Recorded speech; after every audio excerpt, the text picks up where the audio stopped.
Bojo tikusnya mati. Jawane kan betul ya Allah, aku kok mateni tikus. Mateni makhluke Gusti Allah. Dosaku ndak koyo apa iki akeh.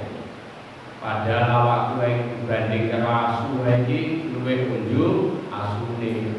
Luwih utama asune, luwih apik asune. Lah kaya tikus sing ora najis.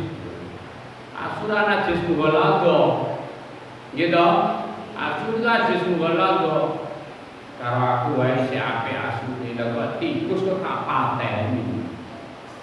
Wakhire njaluk ngapura karo tikus sing dipateni ku mau. Walah, terus kira gedene kelumputan njaluk ngapura ya. Akhire tikus sing kadung dipateni ku dimulyane minangka kanggo nebus dosane. Akhire tikus niku terus disunggi. Mergo apa? Gertuli dosane mau nganti mateni tikus. Tikus sing wis mati mau disunggi slepetne ngene. Ngene serbane sampai terus sholat. Jadi sholat kuwi nggawa batang tikus. Akhirnya ada santri nurut Quran itu boleh kayu, bener ya. Bikin dua mau.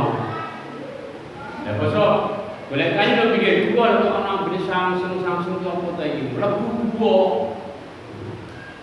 Besok mlebu dua ngono ana wong salat dhuwure enak batang tikus bosok pisan tikus iku. Akhire kan mabur karo Duh, lagi ada wong salat dua batang tikus. Terus tunggu Mbak, sampeyan iki apa? Aku sudah oleh toko, aku nak salat do omah kono mesti kekurangan wong, marane riya. Wong gawe pamer. Ada terus delik ibadah pero jane wong sing ngerti. Lah kok sampean gua kok bagi ambune to iki. Ya cerita nek sing digomong barang tikus. Mergo kanggo nebus dosane iku. Oh alah. Salate sampean yo ora sah sampean salat yo najis. Kok ora sah niku najis sampean gak sah salate. Akhirnya nangis bisa dulu. Lho, oleh-oleh juga ibadah orang ngerti nggih. Dan pirang dina wae ngono kuwi. Tenggo batang terus semua.